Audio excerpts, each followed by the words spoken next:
Bible. God spoke to His children in areas that made sense to them. And we're going to talk real quick, John 10. And I just love how, well, I'll do that in just a second, but I just love how God confirms things. And you'll see what I mean in just a second. But in John 10, starting with verse 7, and I'm going to read through 10 first. It says, "So Jesus said again, I tell you the truth, I am the door for the sheep. All the people who came before me were thieves and robbers. The sheep did not listen to them. I am the door, and the person who enters through me will be saved and will be able to come and go out and find pasture. A thief comes to steal, kill, and destroy, but I came to give life, life in all its fullness." King James says, I came to give life more abundantly. I like that too.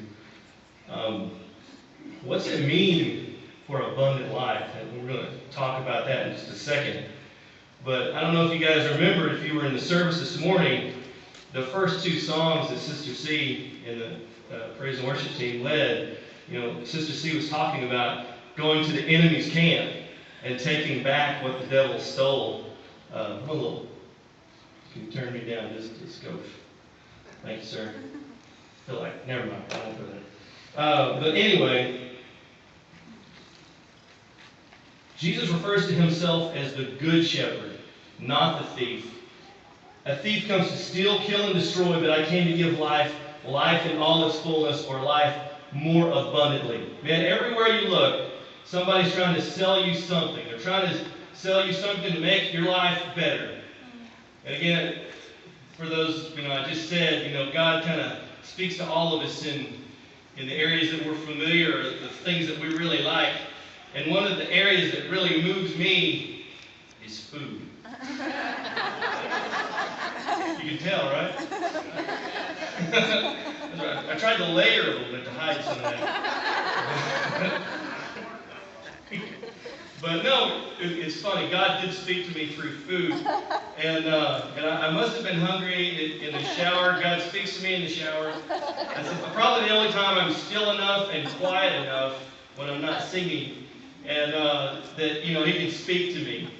And I was still for just a little bit there. And God was just talking to me and just reminding me about imitations. And especially after you've had this great spiritual victory where you feel like, oh yes, I have arrived, or I feel, enlightened, I feel closer to God. Well, just like verse 10 there, John 10:10, it says, the thief comes to steal, kill, and destroy. And if he can't take your salvation, I'm not saying he can't, but if he's not going to do that, he's going to try to take all that he can. He can steal your blessings. And all those things that God has promised you, that has in store for you. Satan wants to take those away. He wants to kill your joy. Toby was just talking about, being negative. Oh my gosh. This time of year I get, any other teachers out there? You feel me? You feel me? We're getting close. We're getting close to summer. All right? And, there's times right after spring break, there's moments where I'm like, why am I doing this again? But the closer we get to summer, it's like, oh yeah, I remember why. No, but, well, kind of. Yeah, I'm not going to lie. All right, I can't lie back, especially right here. But, he can take your joy, though. Man, it just makes you miserable. How many people like to be around miserable people? No one. Kind of hard to witness to somebody. Well, maybe you need to witness to yourself. If no one else wants to hang around you, that's probably a good sign you need to look in the mirror and start witnessing to yourself. Speaking of which, he can destroy your witness, your testimony, by luring you away with fake imitations. Things that look good, that promise good, but they do not deliver. And that's kind of what we're going to talk about tonight. We're going to talk about the imitations that just can flat out destroy you. Again, I mentioned we're going to kind of how God speaks to me through food. And I was thinking about when you go through the drive-thru. And it doesn't matter, take your pick. But you go through the drive-thru. Hope this is good. Yep. And you see those signs and those pictures, and oh, it looks so good.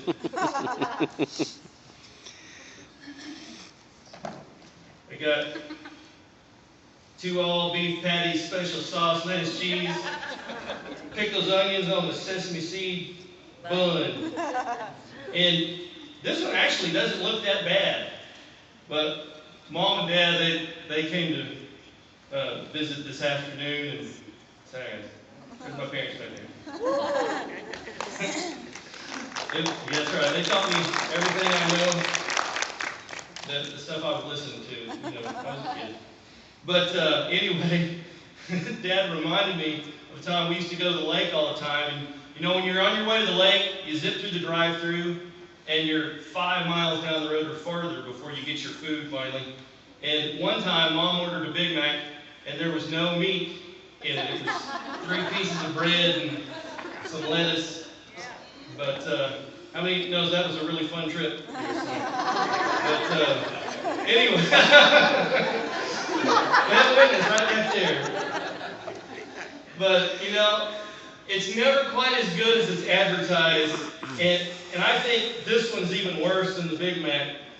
Man, you go and you get you a Whopper, the flame broiled. And I meant to bring the sack. The sack to this said, great ingredients make a great burger, or something like that. And man, look at the picture on the box. That sucker is huge. My mouth can fit it, and that's about it. But you open this thing up, and it's a squished, flat pancake thing. That doesn't quite look the same, does it? Doesn't quite measure up. Exactly. Anyway. All right, and it's a little greasy. So many times, we see things out there that it's just like that. It looks so inviting, it looks so appealing, but it leaves you so empty or nauseous and gassy. Sorry. It's true. It's true. Full of hot air. I don't know. God had a plan. I got so sidetracked. Way back in Numbers, I was reading that this morning. And Numbers 33, it's, actually, let's go back to 13. Numbers 13, and in verse 1, this is the part in the Bible, and I'm just going to paraphrase, but I won't add it. Okay, verse 1 and 2, the Lord said to Moses, send men to explore the land of Canaan, which I will give to the Israelites. Send 1 leader from each tribe.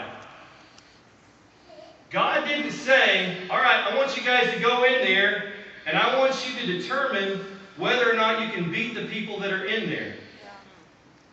He didn't ask them that.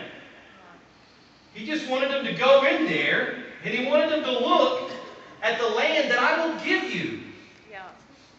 He wasn't needing their help.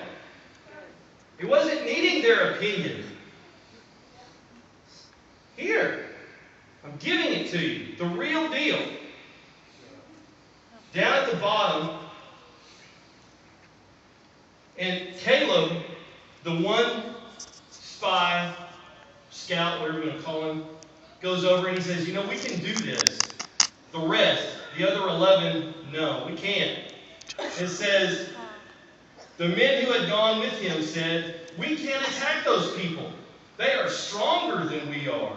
And those men gave the Israelites a bad report about the land they explored, saying, the land that we explored is too large to conquer. All the people we saw are very tall. I can relate to that.